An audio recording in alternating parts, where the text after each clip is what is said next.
Hello everyone, ladies and gentlemen, kids of all ages, my name is Abby, and welcome to episode 9 of Gregtech New Horizons. Last time, we did a couple of things, but most importantly, we made the clean room. And this time, well, we're starting off using that clean room for a good purpose. One of the things the clean room unlocks is a new type of circuit, the integrated processor. This is an MV circuit, so we don't need to make LV circuits to make it, that can be crafted into an HV circuit, and then can be crafted again into an EV circuit. So that is our first goal today. Our first goal is to go up the crafting chain that allows us to get EV circuits.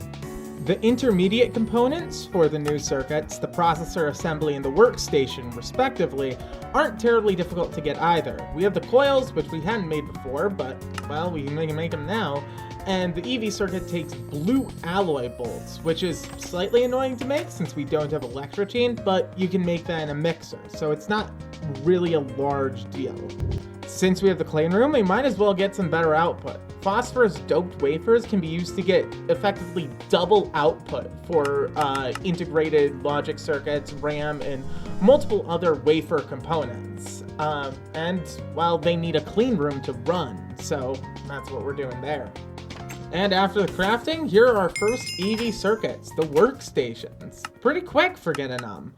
So what are we going to make with those first EV circuits? Well, the first thing that has caught my attention is the HV circuit assembler. If you'll recall, circuit assemblers take the tier above circuit to make. So the HV circuit assembler takes the EV circuits. Otherwise, besides that, it's not that terribly difficult, and it's no different than all the other circuit assemblers, just HV-ified now. I'm making an MV transformer so we can power it out with HV power, even though we only have MV amps running through there. Now, because of the fact that all circuits from here on out need to be made in the clean room, there's no point placing this thing down in my massive wall of HV machines. So we're just gonna place it in the clean room and leave it at that. We're also gonna pretty much just keep the laser engraver in there because we're rarely gonna move it out of there. Because of the fact that I have this weird power situation in there, it takes a little bit of kerfuffling for it to actually work, but nah, that's a problem for later me to deal with. However, if you will recall, I made 4 EV circuits. What will I do with the other 2? Well, I'm not going to do something with the other 2. I'm going to get one more and make the vacuum freezer. We're not at the point where we can really use extreme voltage machines yet, but we can make some more useful multi-blocks. And the vacuum freezer is one of the most useful ones, period. Before I get too deep into that, I decided to change up the lighting on the clean room to use the flat lamps, like you saw in the thumbnail for the last episode. Yep, that's right. I recorded this before last episode. Anyways, I'm going to be switching over to using these flat lamps instead of torches, because I think having a lit flame in a factory is a bad idea. While I'm mining for clay, I start looking at some other options. And I decide that not only will we make the vacuum freezer to start off this episode, let's upgrade our electric blast furnaces while we're at it too. Nichrome is the next tier of coil for an electric blast furnace, above Canthal. And it's not terribly difficult to make. It basically just requires a vacuum freezer to be made, and we're going to be getting that very soon here. Power failure with my clean room, I decided to switch out the cable for a battery buffer. So now it works, and it will work even if for some reason the generator stops running. Alright, now we're making the vacuum freezer controller block for the multi-block. So what does the vacuum freezer do? Well, some electric blast furnace recipes don't actually return the raw ingot. They return a hot ingot. And you have to cool that down. And the only way to cool that down, for most ingots, is the vacuum freezer. For some ingots, you can cool them off with IC2 coolant in a chemical bath. But one, that's incredibly slow, And two, that also only works for Canthal, and it only works for like 3 ingots, so it's not something we can do for the long term. The vacuum freezer is necessary, and more so, it is necessary for nichrome, which is, as mentioned previously, the next tier of coil, and something that I am very interested in getting. But we'll elaborate on nichrome later. Let's focus on the vacuum freezer for right now. The vacuum freezer is extremely easy to make. It just takes frost-proof machine casings, and not even a lot of them. It is a 3x3x3 multi-block, and these frost-proof machine casings just take aluminum. This is basically just aluminum for this build, so it's not hard at all. Furthermore, power is not an issue for this build. Power is not an issue for the vacuum freezer, since basically every ingot we're going to use up to IV can be made with just HV power in the vacuum freezer. So we can just run it off of a single generator without any concern. This being said, we are done building the vacuum freezer. All I am doing right now is hooking up the power. So the vacuum freezer will give us some immediate return. Some of the first important things it's going to get us are obviously nichrome, but also tantalum, which is going to allow for cheaper S&D components. That I won't figure out until a little bit later, but still, it's available. The vacuum freezer is useful, and we're going to end up using it a lot later on. It's one of the mega multi-blocks. And here I am making the first bit of nichrome that I'm going to need. Now, nichrome is going to take a while to cook up, so I'll cover what I want briefly, but once I start making the EBFs, I'll cover it a bit more. I'm looking to get 26 nichrome coil blocks, or roughly around 220 nichrome that'd be, because I'm looking to make 2 wall-sharing EBFs. Nichrome can only be made in a Canthal blast furnace, which takes 60 seconds for each. So that is roughly 2 hours of just cooking up, 3 hours of just cooking up nichrome for that to actually be finished. So I have quite a bit of time before that's done. So with that time before that's done, I'm going to start looking at cleaning up things around the base. I have a couple of plans for this episode, so let's start getting to the minutiae of it all. One of the first things I do is I fix up my silicone rubber setup. You see, silicone rubber outputs both hydrochloric acid and diluted hydrochloric acid as a byproduct. Now, these things can be reprocessed to get back hydrogen and chlorine, obviously. And I had been doing that. The thing is that I hadn't been doing it automatically, so it had been really, really slow for me to get any large amount of silicone rubber, because it would just kind of clog up and take forever to do. So now I have it cycling through the chlorine. I didn't bother with the hydrogen. So now, pretty much, it will only consume 1 bucket of chlorine per craft, and I can just load it up with some carbon and chlorine and silicon, and it'll work. So that's the silicone rubber thing made even better. If you caught a good look at the clipboard just before I cut away from it, then you would have seen that salt electrolysis was one of the things on the board. You see, we need a chlorine and we need a lot of it. So one of the best sources of chlorine is salt. Simple sodium chloride. And this setup will electrolyze salt 4 times at the same time. It uses 4 MV electrolyzers and a round-robin conduit, and it will just electrolyze salt, get sodium, get chlorine from that. Sodium does have its uses. The primary use we're going to be using sodium for later is sodium hydroxide, obviously, but chlorine is the more eminently useful one right now. We're going to need it for mainly silicone rubber, since it does consume that, but there's plenty of other uses for chlorine, like polyvinyl chloride. So, yeah. This thing is extraordinarily simple, and honestly, I don't really need to explain it much. I just needed something to electrolyze salt in bulk for me, rather than doing it one at a time.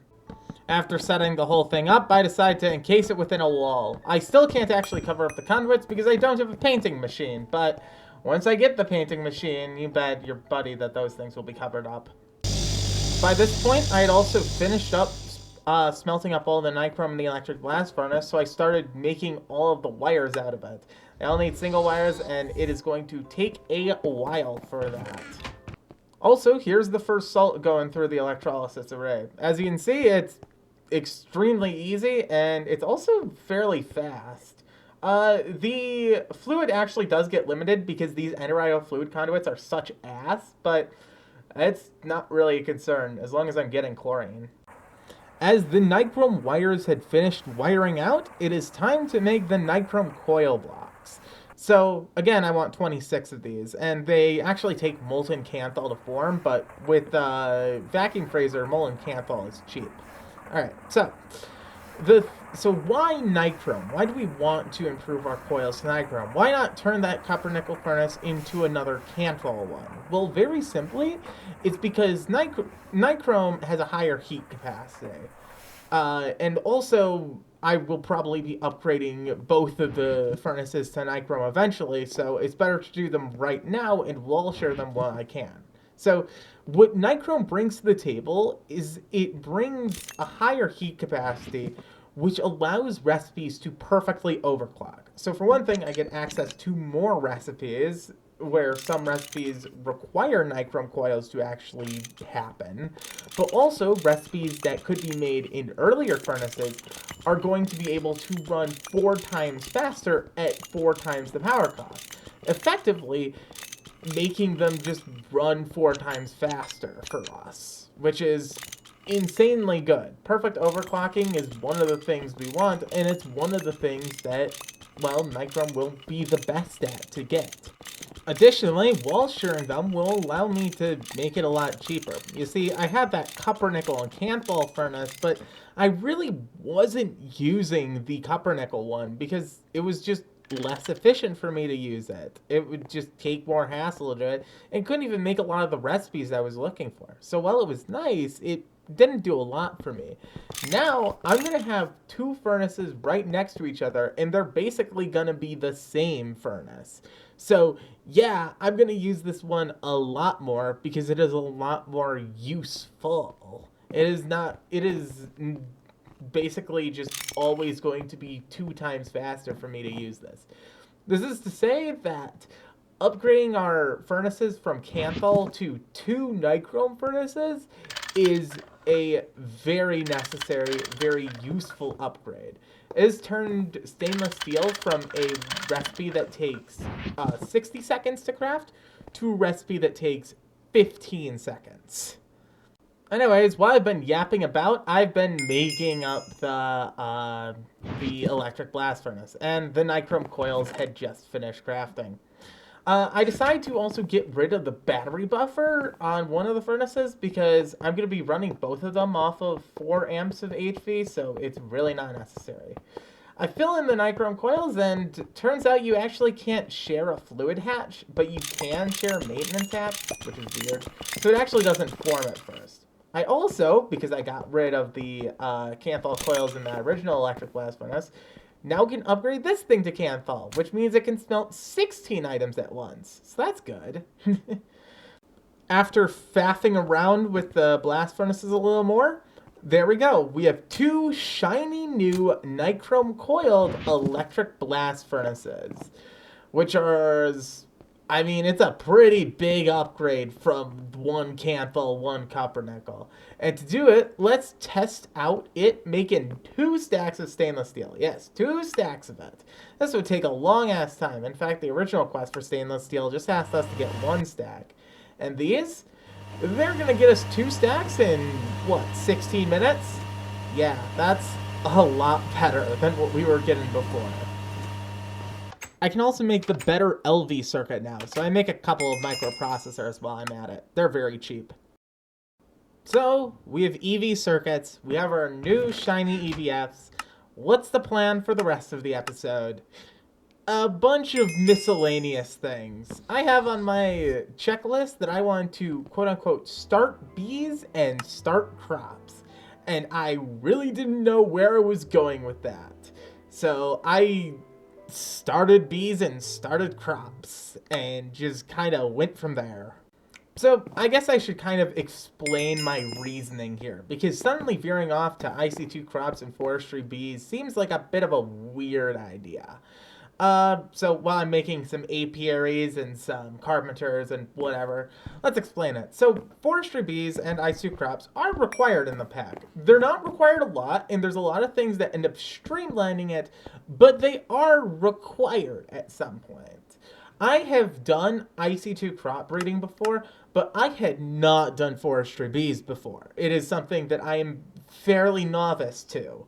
So I decided, why not just crank it out? I wanted to sort of relax after the insaneness that had been the past few episodes, rushing through 8 feet. So I wanted to take it a little slower and just, you know, play with some bees, I guess. More or less, my bee ventures were a failure. I kind of wanted to see if I could get, like, the Imperial drones today. I didn't even get a reliable stock of common drones, so you can kind of see where I'm at with bees. The real thing is that I was sort of going too quick with the mutations and wasn't trying to build a good breeding stock. Here's my pretty insane setup just to get a few common bees, but whatever.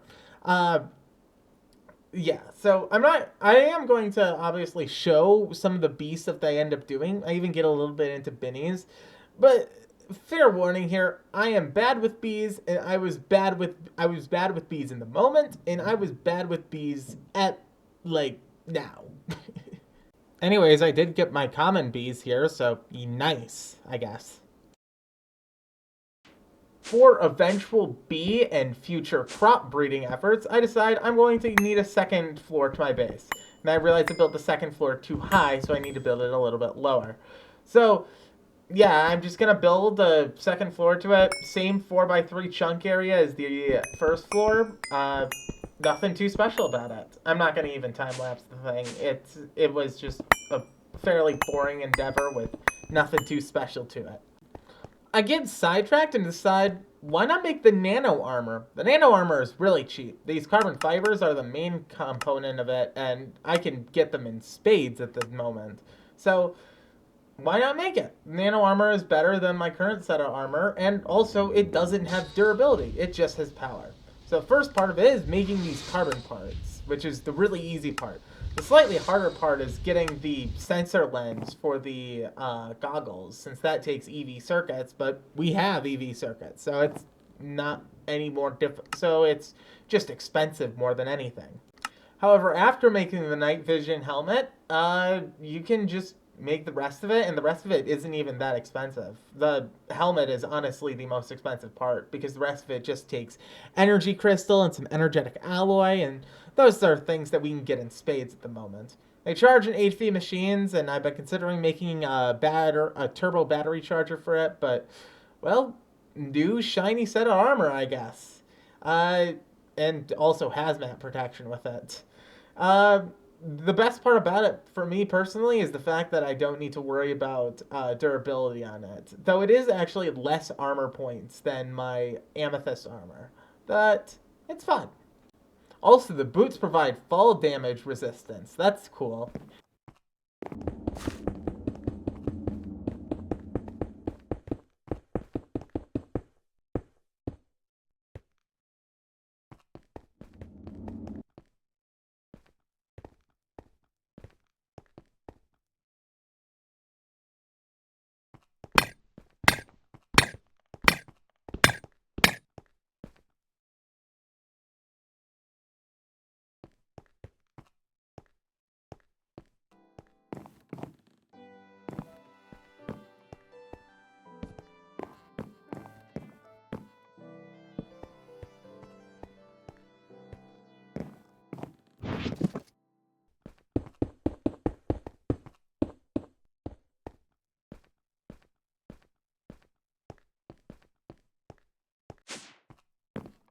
After the place was done being built, it's time to move the bees down there. Now, because it's underground, obviously only rocky bees can survive. So, the issue with rocky bees, however, is that they're a terrible breeding stock because they only produce one drone. I did not know this at the time. I make some accelerated frames to hopefully help with the breeding, but again, I am absolutely god-awful with bees, so really this was more of a waste of time than anything. So here's my rock bee breeding area. it sucks. Don't look at it for longer than you have to. You're gonna look at it for a while. Anyways, yeah, I'm just trying to get bees set up.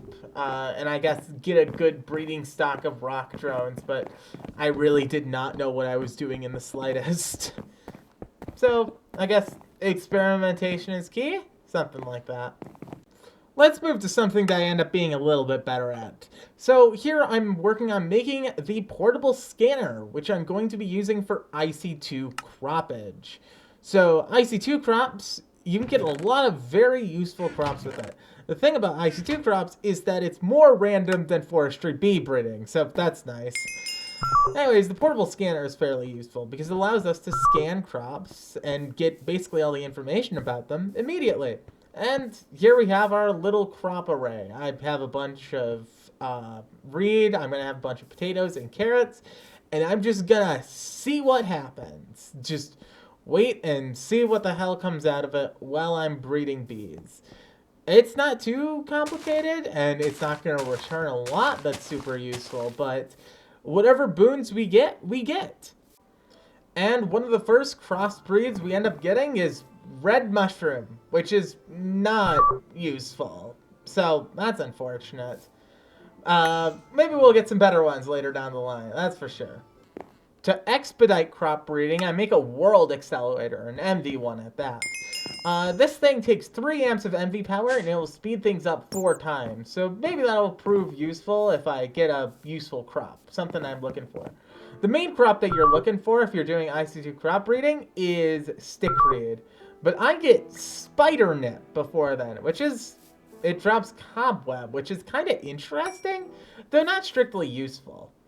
But as luck would have it, I did get the one crop that I wanted fairly quickly. Sugar beet. This entire IC2 crop breeding session is mostly just a front. I want sugar beet and I want a lot of it. Sugar beet is useful for something, except for the fact that I don't get sugar beet seeds when I harvest my first sugar beet, so I have to wait for that to come out again. I didn't learn until later that you can get higher outputs on seed bags with trowels. Also, apparently at some point in the footage, I got stickweed seeds, but I can't remember where I got them, so, I have stickweed now, yeah, I promise I got it legit. I also got goldfish, which is an interesting one. I start working towards the satin enriched greatwood wand. This is to say I'm making the enchanted cloth caps and making my better wand. So I had the iron capped one, which has 110% V usage. This one here has 95% on base. So we are getting quite the significant upgrade using this thing. Yeah.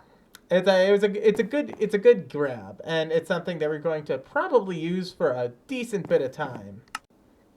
I decided to start dilly-dallying around with open computer stuff. It's relatively cheap to get, and I was thinking about getting open computer stuff because there's a way of doing crop breeding in industrial craft using open computers, but it takes some EV stuff, so I actually couldn't even do that. But I mean, either way, I did actually end up needing this open computer stuff later, so it wasn't too pricey, and I just got a bunch of quests out of the way, and one of my sub goals for this is to get all the quests in the quest book, so yay, I guess, maybe. You do actually need a couple of these things for Galacticraft stuff, which I didn't realize until later. So these were actually useful things to make. They just weren't useful for anything I was looking to use them for.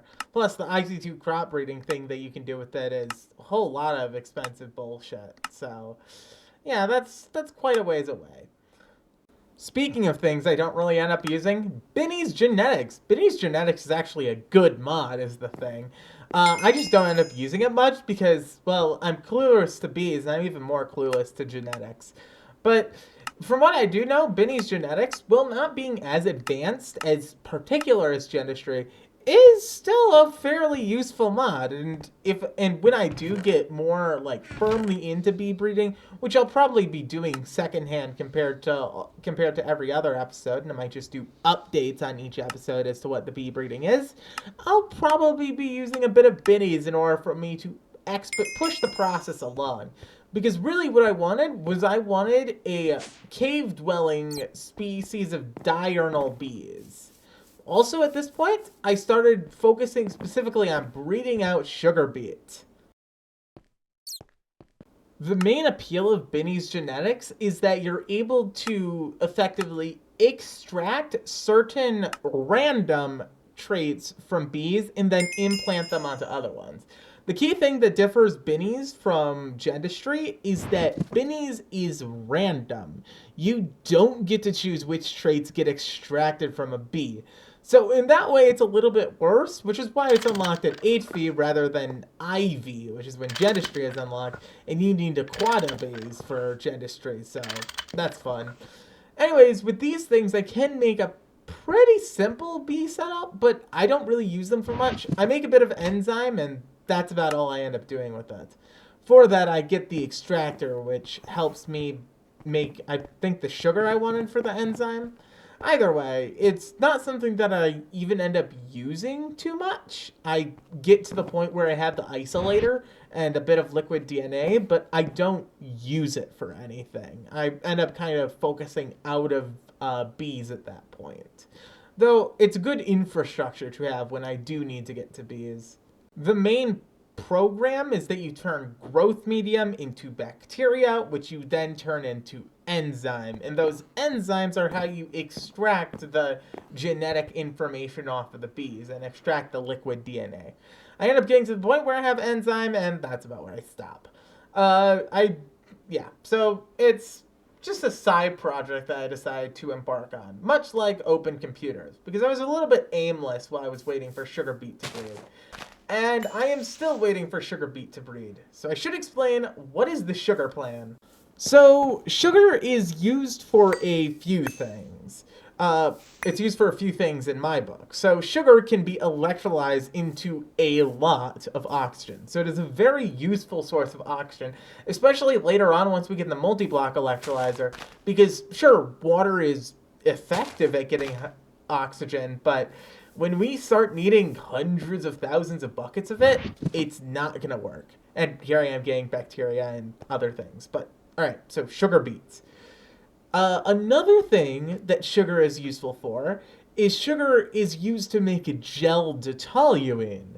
And in fact, that's the original reason I was focusing on sugar beets, because gelled toluene is something that we're going to need to get a rocket. And sugar beets are a source of sugar. I could have used sugarcane. The thing about it is that sugar beets produce an insane amount of sugar compared to sugarcane. So it would be unimaginably better to just go for sugar beets rather than bother with things like sugarcane, since that just would take too long compared to it. And as I was doing that, I was getting more and more and more sugar beet. It was exponential. This entire field is filled with sugar beet, along with some other extra crops that are somewhat useful. The main boons that I got from the sugar beet breeding sesh are actually already in the field.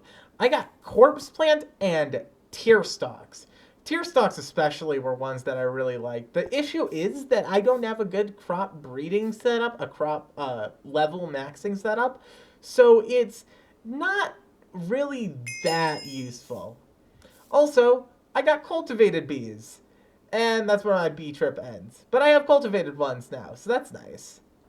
I make the Cropmatron, something to automatically do stuff with crops and stuff, because at this point, the sugar beet field had finished being filled out. We had an entire field of sugar beets right in front of us and ripe for harvesting.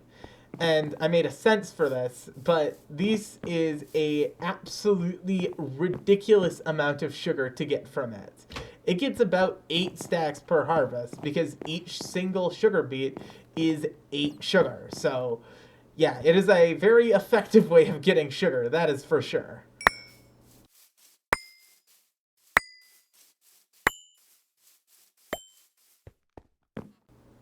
I make the crop harvester, which will actually do the crop harvesting automatically for me. The crop matron just speeds up the growth of crops by hydrating them. The crop harvester is the thing that we actually need to automate all the crop stuff. And setting up the whole thing for automating sugar beet harvesting is actually fairly simple. These machines do not take anything more than power to run, so it is a relatively trivial setup. Also, I encounter a bizarre bug where I break my crop matron and it turns into a crop harvester. I have no idea what happened there. Please explain, Dream Master. After I spawn in a new one, because I just got bullshitted out of that last one, it's now all powered up, and it would be working to collect sugar beets. Well, not yet. I have the thirsty tank set up so that it will automatically hydrate the soil, which causes crops to grow just a tiny bit faster when I input it into the crop matron. And with that, the sugar beets are being automatically harvested and collected. And I decided to add a little bit to it as well, making a little bit of a wall there that will eventually hold the toluene processing area. But we're not even going to get to that in this episode, so don't worry about it. I start working on making the large sifter machine. So when I started making my ore processing setup, I mentioned sifting and how I wasn't going to focus on that because the large sifter was coming soon. Or maybe I mentioned that. Anyways, now it's here because I have the resources to be able to make it.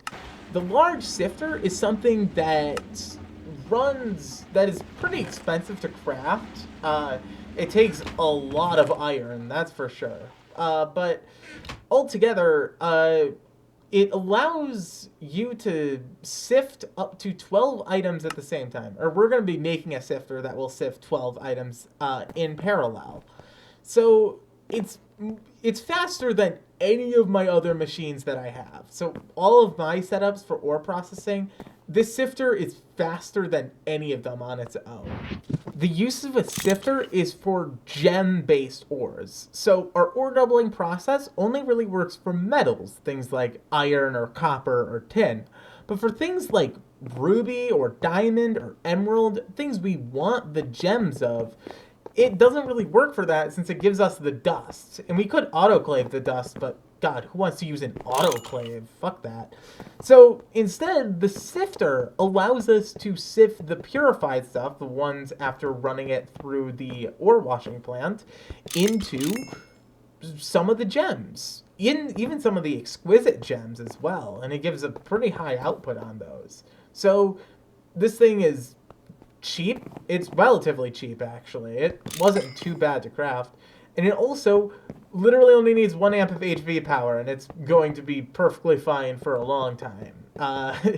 So it's a very strong multi-block as well, and it fits well with the rest of the machines. Actually, no, it doesn't. But, well, if it works, it works.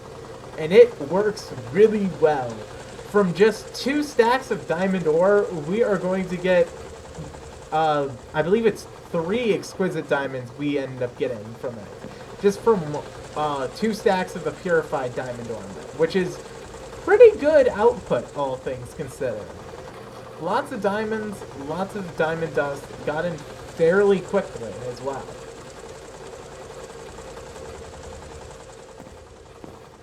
I also tidied up some more of the sugar beet area and got it to actually importing itself into a drawer. Already, we have 14 stacks of sugar beets. That's good.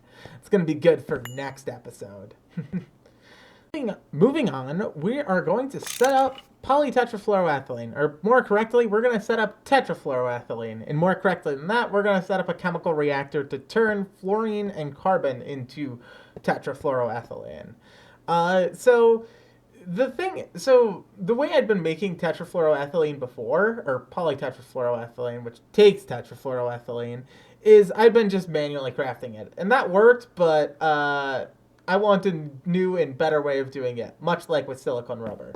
You can make tetrafluoroethylene in 1 step using a chemical reactor, using a large chemical reactor. So that is the method that we're going to be using. Polytetrafluoroethylene is used for such beautiful things as these LCRs, which I'm going to want to start mass producing eventually. So, yeah, I'm gonna want a decent supply of polytetrafluoroethylene, and this will, I guess, help with that. The good thing about it is that it only ends up using carbon and fluorine in order to actually make it. The hydrogen and the chlorine can just be recycled through the entire process. And that's exactly what I do here. I end up making this thing which produces hydrochloric acid, and then I electrolyze all that hydrochloric acid and reroute the hydrogen back into the setup and the chlorine back into the machine. But that's just all the wiring that I end up doing later, which is a little bit tricky to get through, but it's not really a problem. With that all connected, it's able to finish, and I'm able to make my first bit of tetrafluoroethylene from this reactor. It's not like it's automatic, obviously not, but it's good enough for right now. It's something that will help expedite further polytetrafluoroethylene creation. And as we start moving our way further and further away from HV and into EV, that's going to be very important because we're going to need a lot of LCRs in due time. That due time is definitely for later though, and not in the near future, but it's in the foreseeable future, that's for sure.